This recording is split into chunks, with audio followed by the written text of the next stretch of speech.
Luiz Barsi tem voltado a comprar a Taurus. Bem-vindo à Canal Top Ações. Hoje falaremos então da Taurus, vamos ver o yield que o mercado está precificando em mais de 15%, vamos analisar o case da Taurus, é muito interessante cada um entender aqui o case da Taurus, para podermos então traçarmos alguns cenários aí de dividendos, né, de como é que pode se comportar as ações. E não se esqueça de deixar o like no vídeo, né? Vocês pedem às vezes a análise mais completa das empresas, mas não dão like, aí fica complicado. Deixa o like aí e também considere aí se inscrever no canal. Então, segundo a Eleven, a Taurus tem um valuation descontado e deve pagar um dividendo de mais de 15% em 2023 com um bom payout de 50%. A gente já vai entender um pouco mais sobre isso. E nós temos também o Barsi, que após quedas aí da Taurus, ele diz que as ações se tornam aí atrativas no momento atual. Ele comenta que voltou a comprar a Taurus de forma moderada porque não há uma quantidade de ações disponíveis. Então, em virtude dessa escassez de ações, o sentimento que fica é que há uma possibilidade muito boa das ações no futuro se valorizarem bem. E quando observamos a posição acionária do Barsi, é verdade, ele vem realmente voltando a comprar em 2022, deve ter aqui um delayzinho, então pode ser que ele tenha comprado ainda mais, né? Então, observamos ele iniciando a posição lá para 2013, 14, né? Acabou vendendo logo em seguida, porque realmente a empresa passou por uns maus momentos, nós já vamos ver isso. E aí ele volta a comprar pesado, ela entrou forte aqui em 2019, foi mantendo e agora volta a comprar em 2022. Então eu fui entender um pouco mais do case aí da Taurus no passado, né, para podermos ajudar a entender o que vem pela frente. Quando a gente observa aqui o lucro de amarelo e a receita de verde, a gente observa que ela foi uma empresa levemente lucrativa por bastante anos, né? Aí de repente começou uma desgraceira de prejuízo atrás de prejuízo. A empresa poderia falir se continuasse nesse caminho ou de repente realmente fazer um turnaround, e foi o que começou a acontecer em meados de 2017 ali, ainda deu prejuízo por um tempo, investimentos foram feitos, mudança na produção, mudança em novas linhas de produtos, né, de mais qualidade, e um certo tempo depois começou a aparecer realmente alguns lucros entre prejuízos, né? E aí o Barsi em 2019 entrou na empresa, foi um momento bastante interessante aqui que ele acertou, né? Porque na sequência a empresa teve aqui uma receita explosiva, lucros também acabaram acompanhando, o endividamento diminuiu, as margens melhoraram, olha só, as margens eram levemente positivas, vamos ver a margem líquida de amarelo, ó. Margens terríveis, né?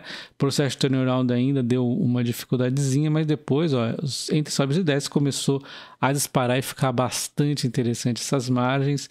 E quando observamos a visão patrimônio versus a dívida líquida, também a história é similar, né? A gente vê aqui patrimônio positivo, mais o endividamento subindo. É sempre perigoso a gente observar sempre aí de perto o endividamento das empresas, porque isso pode nos mostrar para onde ela vai, e o caminho não era muito feliz, né? Olha só o buraco que ela se envolveu em 2017, iniciado o turnaround aqui ao fim de 2017, 2018, o patrimônio líquido volta a subir com a dívida líquida reduzindo, né? Então é uma história bastante interessante. Então, óbvio, momentos difíceis vão acontecer, não é um setor tão fácil. A questão aqui é que provavelmente ela não deve voltar a esses desgraceiras que ela passou aqui no passado. Então, observando o resultado da Taurus mais recente, fazendo também um paralelo com o que nos for apresentado no Taurus Day, ou seja, o que a empresa está nos dizendo, nós temos aqui alguns insights, tá? Então, a gente tem aqui a receita no Brasil aumentando 21,3%, enquanto nos Estados Unidos diminuindo 20,1%. E aqui nós temos duas narrativas, né? A primeira aqui nos Estados Unidos é que realmente deu uma desacelerada lá, isso tende a continuar acontecendo um pouco, né, porque o cenário econômico está um pouco pesado, e nós temos aqui no Brasil um aumento de 21,3%, e tem um ponto interessante aqui que vai dar uma importância aqui nos dois cenários, que é o quê? Como nós tínhamos a expectativa que exatamente do novo governo Lula, né, poder ser eleito e ter um forte aqui, campanha anti-armas, ele acelerou bastante as vendas no Brasil, então ele deu uma prioridade nas vendas no Brasil. Então talvez esse número aqui fosse menos queda, né? E aqui não fosse acontecer essa alta, né? Então ele deu uma prioridade aqui no Brasil, exatamente pela questão que vem acontecer em 2023, tá? Enquanto nós devemos ter um cenário talvez igual lá nos Estados Unidos em 2024, com as novas eleições aí, pode de repente vir um governo anti-arma, alguma coisa do tipo. E existe sempre aquela correria aí para fazer uma priorização para vender mais armas por lá. Então, como eu disse, é um setor um pouco complexo, a gente tem que sempre ficar acompanhando de perto. Sim, o fato é que no Brasil as vendas devem ter uma queda significativa, tá? E nos Estados Unidos vai depender um pouco como vai a economia também, né? Aqui, será que vai dar ruim ou será que ela vai se manter? Eu sigo levemente aqui otimista em relação à economia dos Estados Unidos, achando que não vai ser aquele caos de fim do mundo. Recessão leve é o meu cenário aqui desde o início de 2022, eu venho falando isso, mas é a minha opinião. E é muito importante destacarmos que nos 9 meses a receita nos Estados Unidos da Taurus representou 64,5% e no Brasil 30,4%, enquanto outros países representou 5,2%. Então está aqui já o governo Lula começando o revogaço de armas, anulando 8 decretos e uma portaria. Então isso aqui já deve começar logo no início de 2023, vai ser realmente dificultada a questão aqui das armas para o cenário no Brasil, enquanto nós temos um cenário positivo que eu vou comentar, mas é de longo prazo, a questão da Índia, tá? Então já vou comentar mais à frente, como nós estamos falando do resultado, a Índia não faz parte por enquanto, então vou deixar mais para o fim.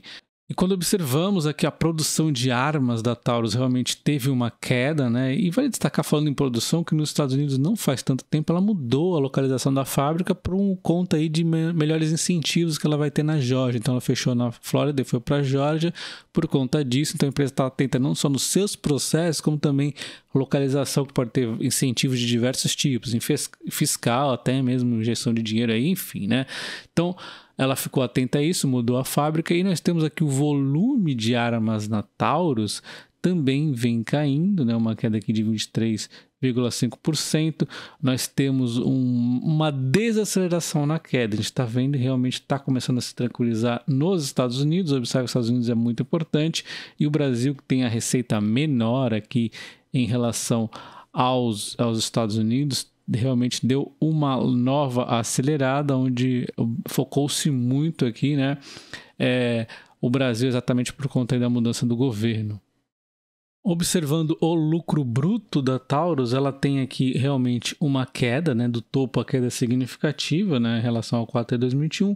Mas ele começa a se estabilizar aqui, como a gente pode ver em relação ao trimestre anterior, mas a gente tem que lembrar que o Brasil vai ter essa queda e os Estados Unidos ainda fica aí um ponto de alerta, né? Mas quando observamos aqui o lucro líquido, nós vemos uma queda mais significativa ainda, sendo 206 para 203, mais uma estabilidade em relação ao trimestre anterior. E um ponto a se destacar é que a empresa também sofreu com a questão das despesas, né? Então a gente vê a despesa aumentando. Um dos motivos aqui é em relação à própria inflação que impactou, na inflação no mundo acontecendo. Nós temos eventualmente variações cambiais acontecendo. Outra coisa que impactou o lucro da empresa foi o mix de produtos, que ela mudou um pouco também, tá? Então o mix de produtos afeta um pouco aqui o lucro, mas também dá uma resistência maior aí para ela em termos de volume no futuro.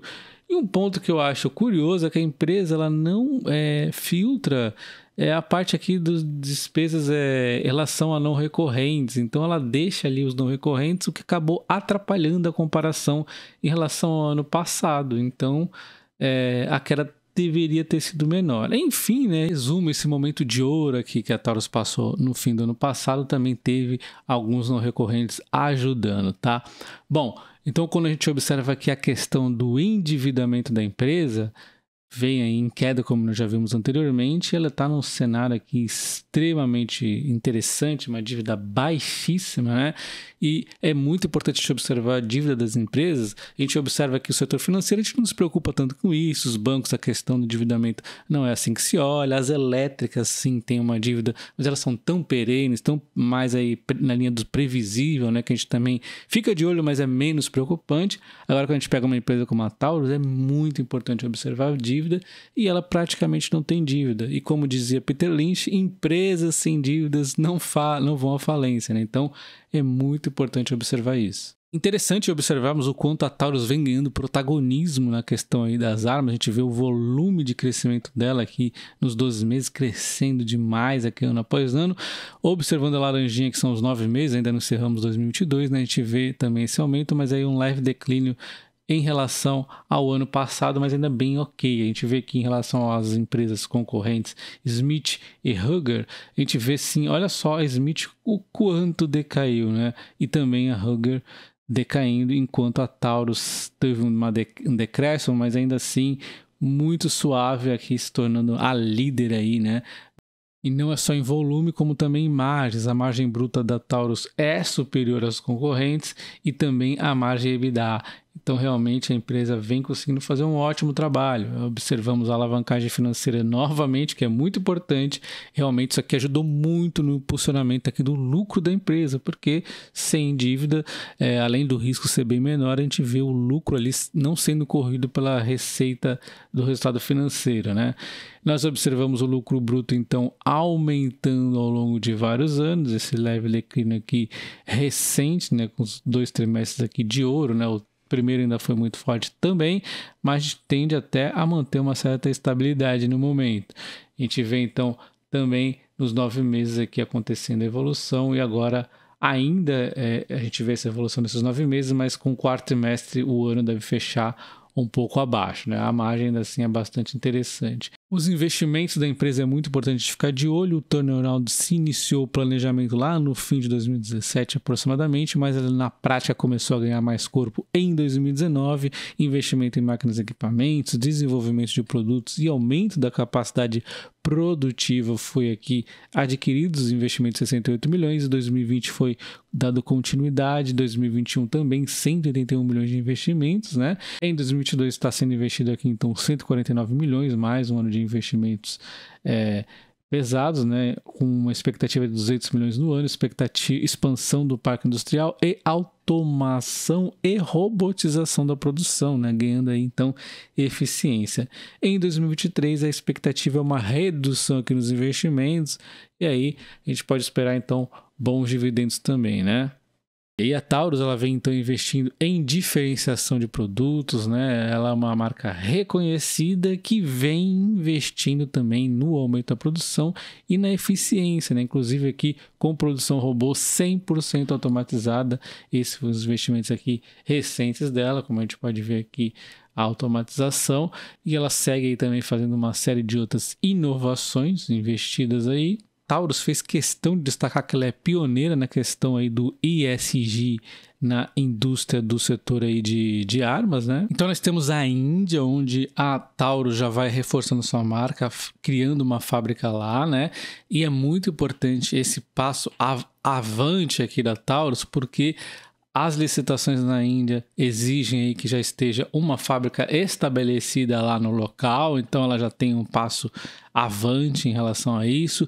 Eles destacaram que a Índia é um país extremamente burocrático, extremamente enrolado, mais do que o Brasil, então eles até brincam que conseguiram achar um país mais enrolado que o Brasil. E eles vão seguindo aí tudo dentro do possível, mas é um processo que pode demorar muito. E se você observar aqui algumas das licitações, nós temos aqui, por exemplo, no Exército, né, uma licitação para 425 mil fuzis e compra emergencial de 5 mil submetralhadoras. Temos outras aqui, como na Força de Segurança, a licitação de 4 mil pistolas, né, já está em fase de testes. Temos a Força Policial com 5 mil fuzis, 5 mil pistolas, aguardando aprovação de mais 15 mil fuzis, né? E também temos aqui a possibilidade na Guarda Nacional. Então nós temos aqui uma série de questões onde ela já está se adiantando o máximo possível, né, para ficar aí pronta para caso ela ganhe uma licitação.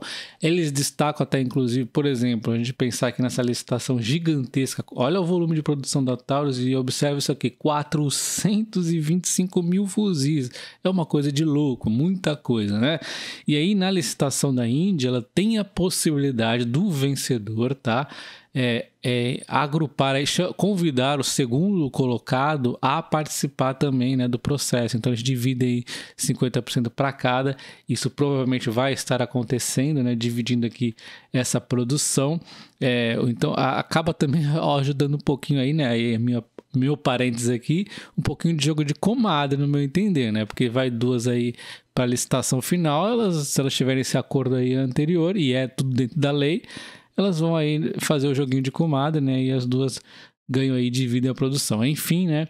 Existe essa possibilidade aí também. Então você vê que tem uma área bastante grande para crescer aqui na Índia.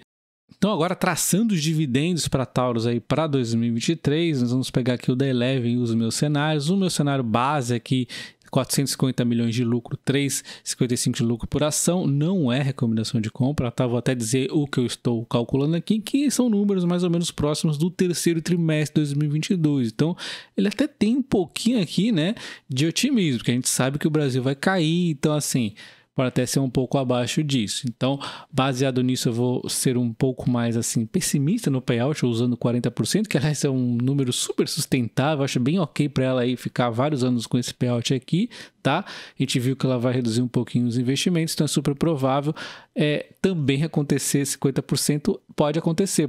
Eu vou usar o 40%, que daria 1,42 de dividendo, né? 10,5 de dividend yield. Se você quer ser mais otimista em relação ao payout, 50%, 1,78, 13,1 aqui de dividend yield, né? E 1,24 aqui no mais pessimista, que é o mínimo que ela paga, 1,24 dando 9,1, tá? Então eu gosto aqui desse cenário de 10,5%, onde temos um preço teto de 23,69, 74% de margem sobre o preço teto. Porque nesse cenário a gente pode até cair um pouco o lucro aqui, que eu estou sendo levemente pessimista aqui no payout, então meio que compensa. Eu acho bem interessante esse cenário aqui de 10,5 de dividend yield baseado nessa cotação aqui de 3,60, tá? Mas quer ser mais pessimista, a gente pode pôr um pouquinho de cálculos aqui, né? Contando que o Brasil vai cair 50% aqui nos volumes, nos Estados Unidos vai cair mais 20% ainda em relação ao terceiro trimestre, que já era um terceiro trimestre mais estávelzinho, né? Olha só, sem contar que a inflação está aí pegando pesado também, a gente não pode esquecer disso. Então, eu acho que pensar tão pessimismo assim talvez seja demais. Mesmo assim, a gente vai pôr à prova, o lucro então chega a 2,47 aqui por ação, 86 centavos no mínimo aqui, 99 no meu cenário baixo de 40 e 1,23 no 50, dando aí 7,3 no meu cenário ainda, olha só. Bastante positivo, no pior de todos 6,4, 14,41 aqui com 6% de margem de teto no pior cenário do que a gente pode tentar ver aqui, preço teto de 16,46, 21 de margem e 20,58 ainda 51 de margem. Então olha só, no cenário mais pessimista aqui do meu payout que eu estou usando, ainda dá 7,3, ela dá uma margenzinha, né? Então eu acho que tá ok aqui a empresa, né? Obviamente, o mercado ele gosta de sempre precificando o cenário à frente, então começar a cair as receitas, a gente vai ver aqui o Lula aí pondo os decretos e tudo mais, pode cair mais as cotações sim. Então, no meu entender, se eu for comprar Taurus, vai ser ainda assim sem grandes pressas, né? Como o Bastos falou ali, né? Vamos ir devagar e coisa e tal. E nós temos aqui o cenário da Eleven, né? Eu acho que eles já foram um pouquinho otimistas, mas enfim.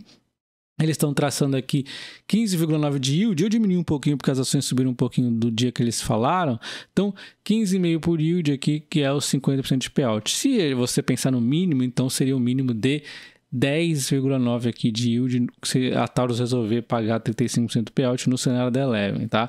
E o preço justo aqui de R$17,00, o que dá uma margem de 25% aqui. Eu gosto até de usar, para ser sincero, mais o preço-alvo, tá? Do que o preço teto aí como margem. Mas enfim, considere então se tornar membro do canal Top Club. Aí você tem acesso a essa planilha com diversos preços tetos. Eu acabo de cadastrar então a TASA para dividendo de 2023, então desses 10,43 cenário base que eu comentei agora. Temos aqui a margem do preço teto e tudo mais, e temos também o preço das corretoras, no caso aqui 25,2 aqui de margem, é Eleven que cadastrou aqui, que calculou esse preço justo. Nós ainda não temos outras, depois a gente tenta coletar mais. E vale destacar que a Taurus, do topo do ano passado até o momento, ela já caiu 49%, ou 50% praticamente, né? Então deixa aí nos comentários o que você achou do case da Taurus. Ajuda também no engajamento desse vídeo. Eu sei que ficou um pouco longo, mas foi um vídeo aqui completinho para a gente tentar entender se realmente era sustentável esses dividendos. Um abraço e até o próximo. Valeu!